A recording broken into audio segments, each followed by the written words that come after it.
नमस्कार, मैं हूं अंकुर और आप देख रहे हैं सत्यहिंदी.com। आइए एक नजर डालते हैं अब तक की सुर्खियों पर।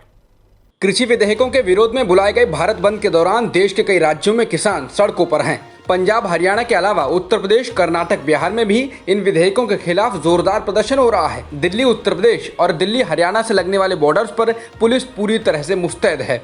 24 सितंबर से शुरू हुआ रेल रोको आंदोलन 3 दिन तक चलेगा। किसानों के आंदोलन को देखते हुए रेलवे ने 14 जोड़ी विशेष ट्रेनों को 26 सितंबर तक रद्द कर दिया है।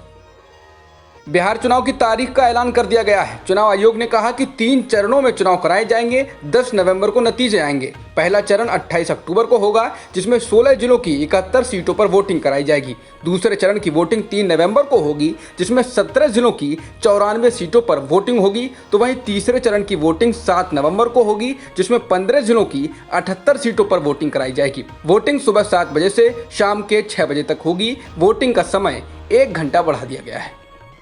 बिहार चुनाव से पहले महागठबंधन में घमासान शुरू हो गया है। राष्ट्रीय लोक समता पार्टी यानी आरएलएसपी के प्रमुख उपेंद्र कुशवाहा ने नेता प्रतिपक्ष तेजस्वी यादव के खिलाफ बगावत कर दी है।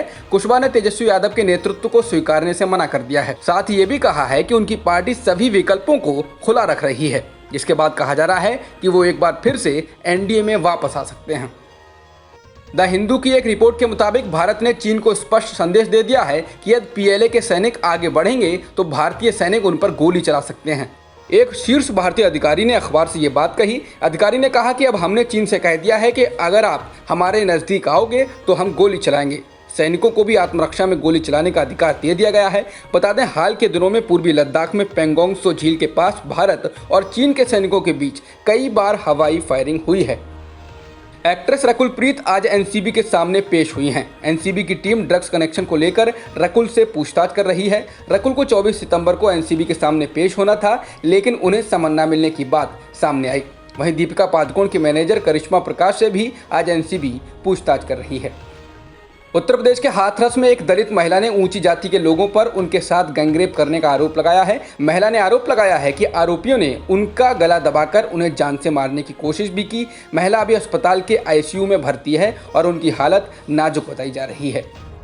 बॉम्बे हाईकोर्ट ने देह व्यापार में शामिल 3 महिलाओं से जुड़ी एक मामले की सुनवाई करते हुए अहम निर्देश दिए हैं। गुरुवार को अदालत ने इससे संबंधित मामले की सुनवाई करते हुए 3 महिला सेक्स वर्करों को न सिर्फ रिहा कर दिया, बल्कि ये भी कहा कि देह व्यापार कानून में अपराध नहीं है। अदालत ने यह भी कहा कि महिला को अधिकार है कि वो अपना पेशा चुने तथा बिना उनकी अनुमति के उन्हें हिरासत में नहीं लिया जा सकता है।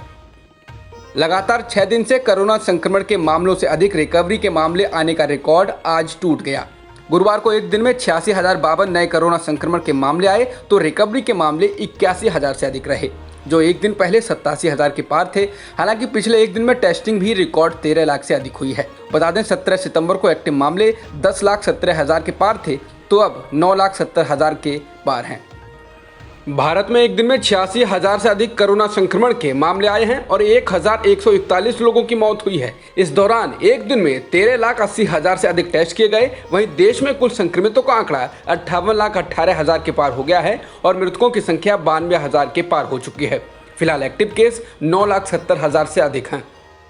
जॉन्स हॉपकिंस यूनिवर्सिटी के मुताबिक दुनिया में कोरोना संक्रमण के कुल 3 करोड़ 21 लाख से अधिक मामले आ चुके हैं और मृतकों की संख्या 9,81,000 से अधिक हो चुकी है। फिलहाल 2 करोड़ 39 लाख से अधिक लोग ठीक भी हो चुके हैं।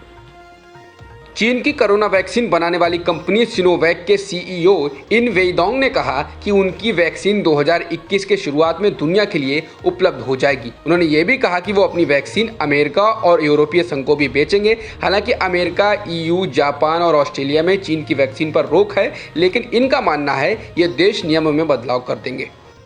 जॉन्स हॉपकिंस यूनिवर्सिटी के मुताबिक अमेरिका में कोरोना संक्रमितों का आंकड़ा 69,77,000 के पार हो गया है और मृतकों की संख्या 2,02,000 से अधिक हो चुकी है।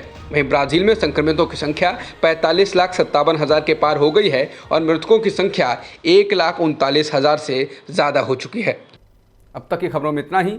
बाकी खबरों के लिए बने रहिए सत्यहिंदी.com के साथ।